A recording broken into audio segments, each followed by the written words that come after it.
ಭೂತಾವಾಸೋ ವಾಸುದೇವಃ ಸರ್ವಾಸು ನಿಲಯೋ ನಲಃ ದರ್ಪಃ ದರ್ಪದೋ ದೃಪ್ತೋ ದುರ್ಧರೋತಾ ಪರಾಜಿತಃ.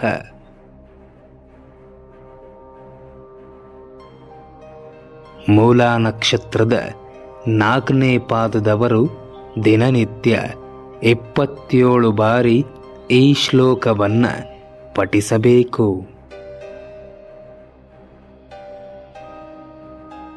ಇದರ ಅರ್ಥ ಚೇತನಾಚೇತನ ಚರಾಚರಾತ್ಮಕ ಸಮಸ್ತ ಪ್ರಾಣಿಗಳ ಒಳಗೆ ಪಂಚಭೂತಗಳಲ್ಲಿ ನೆಲೆಸಿರುವವನಾದ, ನಮ್ಮಲ್ಲಿರುವ ಕುಂಡಲಿನಿಯನ್ನು ಜಾಗೃತಗೊಳಿಸುವವನಾದ, ಅಗ್ನಿಯ ಅಂತರ್ಯಾಮಿಯಾದವನಾದ, ದರ್ಪವನ್ನು ಹರಣ ಮಾಡುವವನಾದ, ಅನ್ಯಾಯದ ವಿರುದ್ಧ ಸೆಟೆದು ನಿಲ್ಲುವ ಕಿಚ್ಚನ್ನು ಕೊಡುವವನಾದ, ಎಂದಿಗೂ ಸೋಲನ್ನೇ ಕಾಣದ ಆ ಭಗವಾನ್ ಮಹಾವಿಷ್ಣುವಿಗೆ ನಮಸ್ಕರಿಸುತ್ತಿದ್ದೇನೆ, ನನ್ನನ್ನು ರಕ್ಷಿಸು ಎಂದು ಬೇಡಿಕೊಳ್ಳುವುದೇ ಈ ಶ್ಲೋಕ.